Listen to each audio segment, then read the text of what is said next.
Hello everyone, this is your chapter number 6, Rural Development of Indian Economic Development Book for class 12th. This is a part 1 of this chapter by Ms. Divya Saraswat. Let us move ahead. These are the learning objectives for this chapter. Now, topics to be covered through this video are meaning and process of rural development, rural credit, critical appraisal of rural banking, agricultural market system, diversification of agricultural activities. So these are the topics we have to cover through this video. So one by one we are going to start that. So first one is rural development. As you all know, what are rural areas? So we have to develop those areas. So that means action plans for the social and economic growth of the rural areas. Development on the basis of social and economic growth. And as we all know, in India, rural जो people होते हैं mostly engage होते हैं agriculture activity में. So agriculture is the major source of their livelihood. So development of agriculture will better contribute to the betterment of rural areas. So this is the main point. In order to achieve rural development, government introduced various programs in its 5-year plans. ना process क्या है इसका. पहली चीज़ जो development करनी होगी that is human resources. In our last chapter we discuss about human resources, और या मैं यूँ कहूँ human capital formation. So these are the basically all those points. Literacy, education, skill development, better health facilities are the sub points of human resources. Second is your infrastructure. We have to develop the infrastructure facilities also, in which electricity, transport facilities, roads of rural areas, irrigation facilities, credit system, and agriculture researches, etc. Now third one is land reform. Land reform we already discussed in our first 3 chapters, in which we discuss about land sealing also. So actualization of the goal of land to the tillers. जहाँ हमने सीखा था land reform में कि tillers will be the owner of the soil. So actualisation of उस चीज़ का होना चाहिए, इम्प्लीमेंटेशन अच्छे से हो उस चीज़ का, and improvement of socio economic conditions of rural cultivators, जिसके थ्रू उनका स्टैंडर्ड भी इंक्रीज हो, सोशो इकोनॉमिक जो उनकी कंडीशन है वो भी इंक्रीज हो सके. एलिवेशन ऑफ पॉवर्टी का चैप्टर जब हमने डिस्कस किया था तब इसके बारे में भी डिस्कस किया था कि हाउ टू रिमूव पॉवर्टी. तो इस चीज़ पे भी ध्यान देना है रूरल डेवलपमेंट के लिए. The last one is development of productive resources. ऐसे रिसोर्सेज जो प्रोडक्शन के लिए यूज़ होते हैं, so that it will generate opportunities of employment in rural area. So these are the 5 points, the process of development. Now next one is rural credit. Credit is your basically loan system, जो कि हम सब जानते हैं. Now, how the people get credit in that area? Institutional and non-institutional, these are the two sources. Okay. Now, non-institutional sources consist money lenders, relatives, traders and commission agents, and rich landlords. So, what money lenders के में क्या होता है? Money lenders exploit peasant by charging higher rate of interest. तो money lenders जो होते हैं वो higher rate लेते हैं interest का, ठीक है. And sometime they manipulating account also. जैसे उन्होंने जब उनको क्रेडिट दिया या लोन प्रोवाइड किया तब उन्होंने अलग अमाउंट लिखा होगा. नेक्स्ट डे जब उन्होंने साइन करने के लिए बुलाया, as they are not that much educated और they are not aware about that much, तो उन्होंने उसमें एक ज़ीरो एक्स्ट्रा भी कर दिया. तो these are the kind of the manipulation money lenders can do. Second is relatives. वो रिलेटिव्स के थ्रू भी क्रेडिट सिस्टम लेते हैं. Relatives mostly 0% rate of interest पर उन्हें देते हैं, so that whenever the their crop get harvested तो वो उनको रिटर्न कर देते हैं. Next is traders and commission agents. Traders and commission agents, they provide credit to the peasant on the mortgage of crops, and on the condition that crop will be sold to them at low prices. पहली चीज़ तो होती है mortgage of crops. आप बदले में कुछ रखेंगे, kind of a security होता है एक तरह का कि आप ये गिरवी रख के जाएंगे, then you will get the loan. And secondly उनकी कंडीशन ये होती है whenever your crop get harvest, आप अपनी क्रॉप को हमको लो रेट पे सोल्ड करेंगे. So these are the 2 condition जिसके थ्रू वो एक्सप्लॉयटेशन करते हैं. Next last one is rich landlords. Again they will charge higher rate of interest and they will exploit the peasant. Now, institutional sources, in non-institutional sources and institutional sources. Non-institutional में कोई आपको paper requirement नहीं होती है as such, ठीक है। And institutional में paper requirements होती है, प्रॉपर प्रोसेसिंग होती है, and one more thing, due to less information जो पीजेंट होते हैं मोस्टली नॉन इंस्टीट्यूशनल सोर्सेज को ज़्यादा प्रेफरेंस देते हैं, सो दैट मैनिपुलेशन बहुत ज़्यादा होती है, that if you will go to institutional sources आपको ये देना होगा, ये देना होगा, so all these things. So first one is cooperative credit, it is to provide the credit at low interest rate. Next is land development bank, land development bank provide करता है against mortgage of land, land के बदले में वो आपको credit facility provide करेगा, and after the harvest you can pay the amount to the institutional source return. Now next one is commercial banks, commercial bank we already discuss it very much in brief. Regional rural banks, this is basically for rural areas only, जो ये bank है this is for rural areas only and it is specially for small farmers. Okay, next is government, governments also provide the loan to the farmers for purchase of seeds, fertilizers, okay, and this agriculture purpose, जितना भी agriculture purpose होता है उन सब के लिए government loan provide करती है, and these loans are called TACAVI loans, TACCAVI, TACAVI loans, okay. Last one is National Bank for Agriculture and Rural Development, which is called NABARD. NABARD set up in 1982, and the basic purpose of this institution is to promote strength of credit institution, एक तरह की strength promote करता है for rural credit system. Okay, now come to next, critical appraisal. अब हर चीज़ के दोनों sides होते हैं, okay. Now we have made so many things for the credit system, non institutional भी देखा, इंस्टीट्यूशनल गवर्नमेंट के थ्रू जो होता है, इंस्टीट्यूशनल गवर्नमेंट के थ्रू जो होता है उसमें काफ़ी कमियाँ आई हैं। क्या कमियाँ आई है? First is insufficient volume, it means जितना क्रेडिट चाहिए लोगों को उसके कंपैरिजन जितनी डिमांड है उतना वॉल्यूम है नहीं हमारे पास देने के लिए, उतना मनी है नहीं। Next one is fail to cover the entire rural farmers, okay, the institution of credit arrangement have failed to cover the entire rural farmers of the country. Next one is inadequate loans, as you know amount अगर किसी को provide करना है 1 lakh and they are not having that much amount, so instead of that they will give 10,000, तो जितना काम उनको चाहिए 1 lakh का तो वो नहीं हो पाता, तो inadequate loans हो जाते हैं। paid less attention to poor farmers as comparative to rich farmers, rich farmers को ज़्यादा जनरली अटेंशन पे की जाती है एंड पुअर फार्मर्स के कंपैरेटिव में। Problems of overdues, now what is problems of overdues? Overdues means the problems of the farmers when they are unable to pay the credit.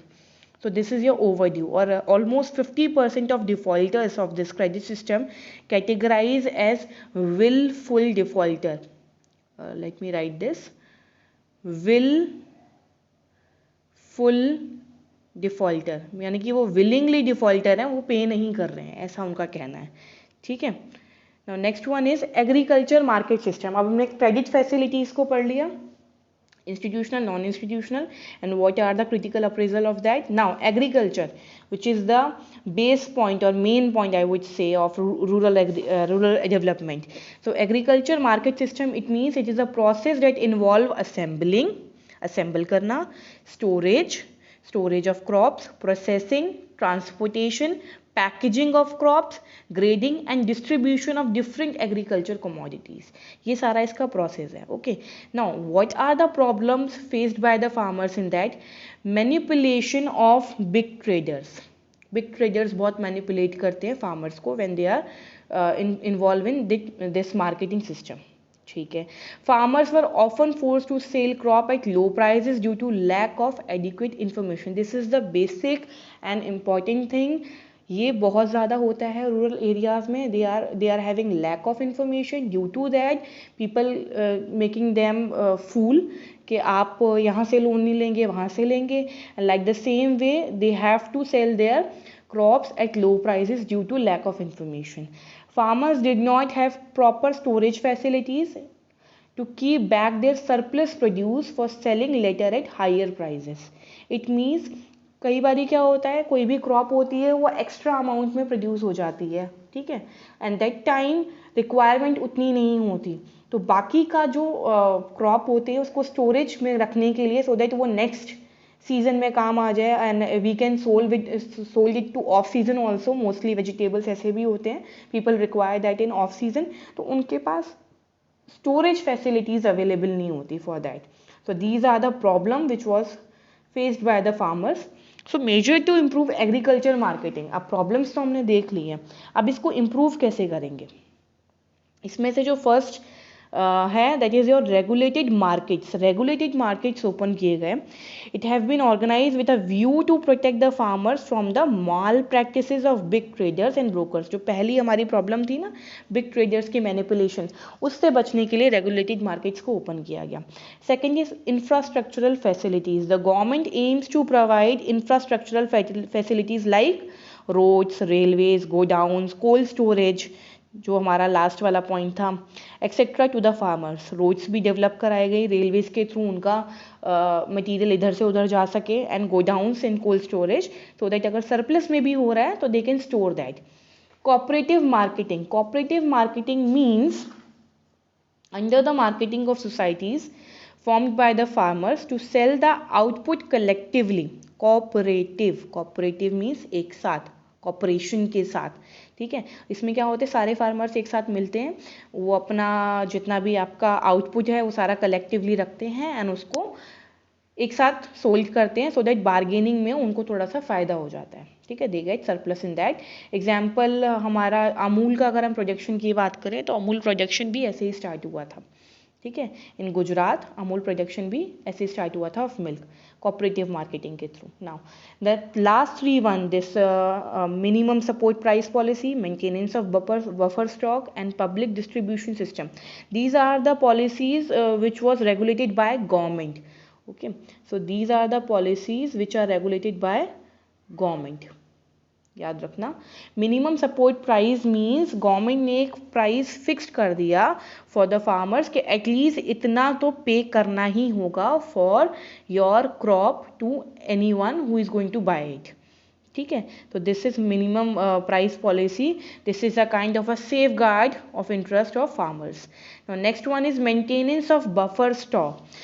There is a food corporation of India which we also called FCI, food corporation of India, purchase wheat and rice to maintain buffer stock. वो पहले से ही बहुत सारा खरीद के रख लेते हैं, सो दैट आगे buffer stock is created in the year of surplus and is used in the year of shortage. जब बहुत ज़्यादा क्रॉप एंड व्हीट का प्रोडक्शन हो जाता है तो वो उनको खरीद लेते हैं, एंड व्हेन जब सिचुएशन ऐसी आती है कि हाँ अब ये चीज़ें कम प्रोड्यूस हुई हैं, then at that time they are going to use that.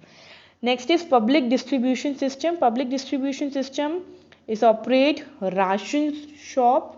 Basically जो आपकी राशन की शॉप्स होती हैं उसमें देखा जाता है. Which offers essential commodities like wheat, rice etcetera at lower prices. Oil भी मिलता है उसके अंदर. Then market price with the weaker section of the society. Basically वो मेनली जो होता है वो BPL सेक्शंस के लिए होता है, but many of us can use that. Now public distribution system. Now the next one is emerging alternate marketing channel. alternate marketing channel, अब ये सारा तो एग्रीकल्चर से रिलेटेड हो गया. Now alternate marketing system means origin of farmer markets. वो हमने अभी पढ़ा था, फार्मर मार्केट्स एक स्टार्ट किया गया, यानी कि फार्मर्स डायरेक्टली अपनी चीज़ सेल करेंगे, ठीक है. इसमें नो इंटरमीडियरीज का रोल ही ख़त्म हो गया है. जहाँ इंटरमीडियरीज का रोल ख़त्म हो जाता है वहाँ पर डायरेक्टली अगर आपका कॉन्टैक्ट हो रहा है तो वहाँ पर जो बीच का कॉस्ट इफेक्ट हो रहा था that will not going to be effect. आप डायरेक्टली पैसे लेंगे and directly you will get the surplus. Okay, next is alliance of national and MNCs. इसमें क्या है, MNCs कंपनीज़ ने बहुत ज़्यादा इंटरेस्ट लेना शुरू कर दिया इन सारी चीज़ों में. अगर आप देखेंगे ई-कॉमर्स के through you will get vegetables also online. You are taking that. Grofers हो गया, बिग बास्केट हो गया, इन सारे में आप ऑनलाइन परचेज करते हैं vegetables. So this is basically that process in which MNCs ना बहुत सारी जगह लैंड भी प्रोवाइड करते हैं फार्मर्स को कि आप लैंड भी ले लीजिए, you can produce these kind of crops और उसके बाद हम लोग इसको परचेज कर लेंगे, ये भी चीज़ें होती हैं. So the last point is diversification of agriculture activities. दो तरह से डाइवर्सिफिकेशन हुआ है. Diversification basically means expansion. First is crop production and next is productive activities. Crop production means जहाँ लोग सिंगल क्रॉपिंग सिस्टम करते थे, अब वो मूव हो गया मल्टी क्रॉपिंग सिस्टम की तरफ. ठीक है, तो it involve single cropping system to multi cropping system. Now it also involve shift of cropping pattern from food grains to cash crops. पहले सिर्फ फूड ग्रेन के लिए लोग प्रोडक्शन करते थे, उन्हीं को सिर्फ ग्रो करते थे. Now they move to cash crops also. Subsistence farming से कमर्शियल फार्मिंग की तरफ मूव किया है. Not only the subsistence farming, now they can earn from their crops also. So this is subsistence farming to commercial farming. Okay. Now, reducing dependence on one or two crop. As we know that single cropping से अगर multi cropping की तरफ हम move कर रहे हैं तो सिर्फ 1 and 2 क्रॉप के ऊपर डिपेंडेंट पूरे साल रहने की ज़रूरत नहीं है कि अगर मेरी ये क्रॉप अच्छी होगी then I only get money, अगर मेरी ये क्रॉप अच्छी होगी then I only get money. Now multi cropping system आ गया है तो डिपेंडेंस ख़त्म हो गई है. There are wide variety of crops to the farmers. Next is productive activities. Now, productive activities involve finding the alternate employment opportunities in other non-farming sector. Okay, not only the agriculture में farm में ही नहीं, उसके अलावा और कुछ, उसके अलावा और कुछ होगा वो हम देखते हैं. It will provide alternative avenues of sustainable livelihood. मतलब हम और किसी तरीके से भी पैसे कमा सकते हैं except farming sectors. और कौन कौन से सेक्टर्स है वो? Animal husbandry, dairying, fisheries etcetera. So these are the except agriculture sector में अगर मैं देखूं तो नॉन फार्मिंग के अलावा इसमें भी लोगों को और अपॉर्चुनिटीज़ मिल रही हैं so that they can provide alternative avenues of sustainable livelihood. So these जो animal husbandry, dairying, fisheries, non farm activities we will discuss in our next video. So thank you so much. Hope you learn from it. Thanks a lot.